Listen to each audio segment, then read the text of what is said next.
ოკუპირებული ეგრეთ წოდებული სამხრეთ ოსეთის მოქალაქეები რუსეთის სამედიცინო დაზღვევის პოლისს მიიღებენ. ამის შესახებ განმარტება გააკეთა რუსეთის ფედერაციის ჯანმრთელობის დაცვის მინისტრის თანაშემწემ ანატოლი გულინმა დე-ფაქტო სამხრეთ ოსეთის პრეზიდენტის ადმინისტრაციის უფროს ალან ჯიოევთან შეხვედრაზე.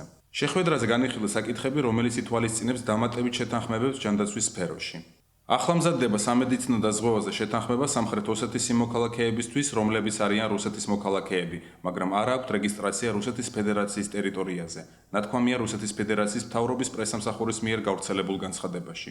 დიმიტრი სანაკოევის ადმინისტრაციაში რუსეთსა და დე-ფაქტო სამხრეთ ოსეთს შორის ჯანდაცვის სფეროში თანამშრომლობის შესახებ ეგრეთ წოდებულ შეთანხმების ხელმოწერას საქართველოში მოქმედი სამედიცინო რეფერალური პროგრამის წარმატებას უკავშირებენ. როგორც სანაკოევი აცხადებს, რეფერალური პროგრამა, რომლითაც სამედიცინო დახმარებას ღებულობენ ეთნიკური აფხაზები და ოსები, საკმაოდ პოპულარობით სარგებლობს, რაც თავის მხრივ სახალხო დიპლომატიის განვითარებას უწყობს ხელს. ეს კი თავისთავად არ შედის რუსეთის ინტერესებში, განმარტავს სანაკოევი.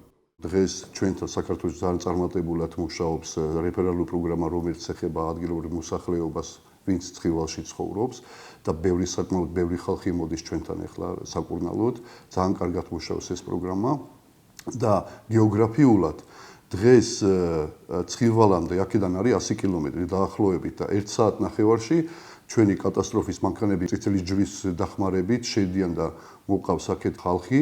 ეს ხელს უშლის რუსეთის პოლიტიკას. რუსები ეუბნებიან, რომ ძალიან ძნელია გავაკეთოთ ის დაზღვევა რუსეთში, იმიტომ რომ რუსეთს ჯერჯერობით არ არის ყველაფერი როგორც აქ დალაგებული, საერთოდ თვითონ რუსეთშიც იმ დაზღვევა იმ დონეზე არ არის და არ მუშაობს. დღეს როცა ხალხი მოძრობს და უკვე დაიწყო სახალხო დიპლომატია და ხალხი მოდის და ხედავს აქ რა ხდება და როგორ არის და ქართველი კაცი მაგისთვის უკვე მტერიც არ არის. ეს იქიდან გამომდინარე, რომ ხალხი აქ მოდის და თბილად იღებენ აქაც ექიმები და თვითონ თავისი ნათესაობა და ყველაფერი, ხო?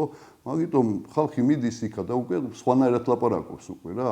ხედავენ, რაც მოიტანა რუსეთის პოლიტიკას სამხრეთ ოსეთში, ეს უკვე ხედავენ, რაზე არიან ეხლა რუსეთის ჯარი დაყენებული. ეს პირდაპირ ურტყავს რუსეთის პოლიტიკას. მართლაც ჩანს, რომ საერთო ჯამში რუსეთს არ ძალუძს თუნდაც შეაჩეროს აღნიშნული პროცესი, რომელიც გულისხმობს სამედიცინო დაზღვევის მიღებას გენერალ რეგიონის მაცხოვრებელთა მხრიდან, ვინაიდანაც თვითონ იგი ვერ სთავაზობს უკეთეს სისტემას, ხო?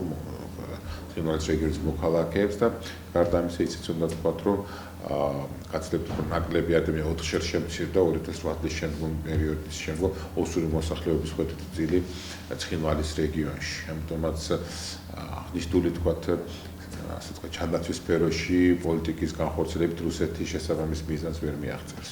ეს გახლავთ ოფიციალური კრემლის პოლიტიკა, რათა არ მოხდეს ქართველი და ოსი ხალხის დაახლოება, ვინაიდანაც ვიცით, რომ ცხინვალის რეგიონის ბევრი მაცხოვრებელი იგი გადის თქვათ სამედიცინო ღებულობს სამედიცინო მომსახურებას უფასოდ საქართველოს კონტროლებად ტერიტორიაზე, რაც ბუნებრივია ხელს უწყობს სახალხო დიპლომატიის გზით ორ ერს შორის პრობლემათა მოგვარების პროცესს.